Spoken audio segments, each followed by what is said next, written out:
Hello guys, welcome back to the channel and welcome back to the greenhouse. Because I got something to show you today. It's actually not really showing you something, but showing you how to do something and showing you something. A little bit ago in the mail, I got an amaryllis, which came in this nice wax thing. So,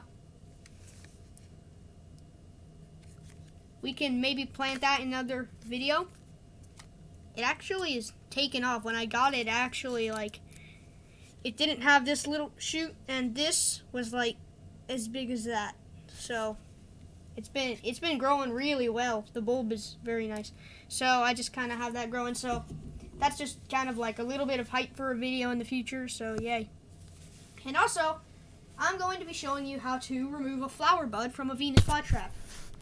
And this is a common thing to do in the spring, especially when the Venus flytraps are starting to flower. So I just have a tray of 4 here, and I noticed that one of them is making a nice flower bud, in which you can see right there. That's our nice little flower bud. And so what this actually does, well, the flower bud will just grow and grow and grow and grow, and eventually it will become this really tall stem, and then it will have a flower on it, and it will be a bunch of white flowers that will just bloom one at a time, yet in the same bunch. And sometimes while one is curling up, another will be opening up. So that's like nice. So there you go. You can look up Venus flytrap flower, but once you've seen them, you should probably begin to cut them off, because while it is very beautiful, and while you can make breeding for seeds and stuff with them, well, pollination, why did I say breeding? Pollination, you can use pollination to make seeds with Venus flytraps. However, this will use up their energy, and it will use up almost all of it until it's basically killing the plant eventually. And if it doesn't really do that, that's not that common to happen unless your plant has been just potted up. Like this one needs to spend its time, instead of making a flower, into making traps and roots for the new pot. So while this is leaching the energy out of it, that's really not good. That will just assure the plant that it's very, very weak and can possibly die if it's moved to a new location or something traumatic has happened. So what you can actually do is, if you're lazy, then you can just take your fingers and pull it out. But that is actually not what you want to do, because that flower is attached to the rhizome, meaning that you will actually pull the rhizome and the plant out of the soil trying to do that, and that can cause serious damage and possibly kill the plant.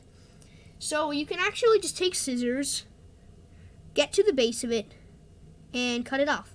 And since I don't have those with me today, I'm just going to use a pocket knife. So I'm going to get the scissor tool, or the small, trimmers. It's really not that big. I'm going to get to the very base of the flower, and then you can just cut it off, and your plant will thank you,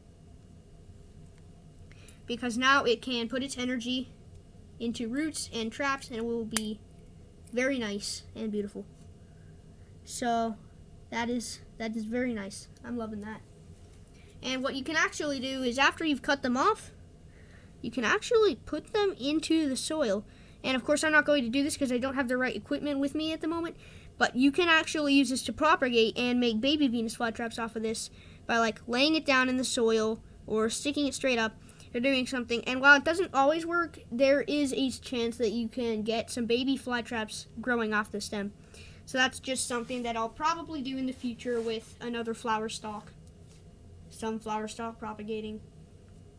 So just a little how-to trim your Venus flytrap's flower. And this will work with any other plant that is a type of Venus flytrap. However, if your plant is mature, or nothing bad has happened, and you want some seed or the nice flower, you can leave the flower on, and the only results it will do to a plant that's already settled in is it will just make its traps a little bit like more low to the ground, or like not as big as they would be. But that will eventually recover and quite easily. And now there is a difference. Little, not okay. Big, that's perfectly fine. So there's a how-to. Trim your flower, yay. Leave a like and subscribe, and I'll see you in the next video, so bye-bye. I said bye-bye. Oh, wait, no, my camera's not. Okay. Leave a like and subscribe. I'll see you in the next video. Bye-bye for real.